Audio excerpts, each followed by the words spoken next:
नमस्कार।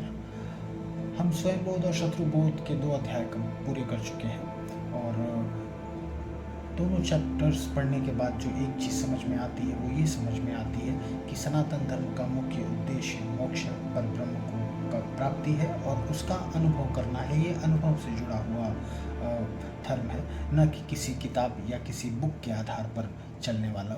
हमारे ग्रंथ रहें या न रहें, हमारे मंदिर रहें या न रहें, हमारी परंपरा जो जीवन मुक्त ऋषि और मुनियों ने हमें बताई है वो हमेशा ही चलती रही है। इसीलिए सनातन धर्म हमेशा से ही चलता आ रहा है और आगे भी चलता रहेगा, क्योंकि ये अनुभवों और साक्षात्कार पर निर्भर करता है, ना कि किसी मान्यता या फिर किसी किताब के ऊपर।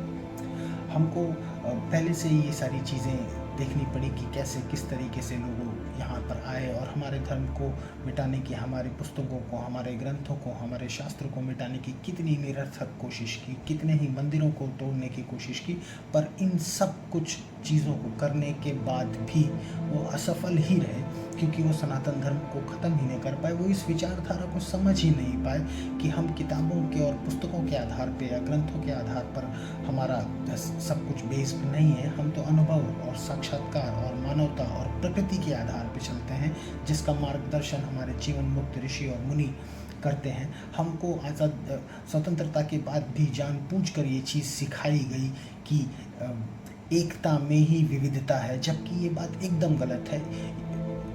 यूनिटी के अंदर कभी भी डाइवर्सिटी नहीं हो सकती है। अगर आप पढ़े लिखे हैं तो इस बात को समझिएगा कि जो चीज़ यूनिटी है उसके अंदर डाइवर्सिटी नहीं हो सकती है। डाइवर्सिटी के अंदर यूनिटी हो सकती है, और वही सनातन धर्म सिखाता है कि बहुत सारी अलग अलग चीज़ों में भी परब्रह्म की एक एकता होती है, कि हम सब एक ही चीज़ से जुड़े हुए हैं, वो है परब्रह्म और परमात्मा से, और सबको साथ में लेकर चलना यही सनातन धर्म का मूल उद्देश्य है। तो हम सबको ये चीज़ समझनी पड़ेगी कि हमको बहुत सारी चीज़ें गलत सिखाई गई हैं। विविधता में एकता है, एकता में विविधता नहीं है। नमस्कार।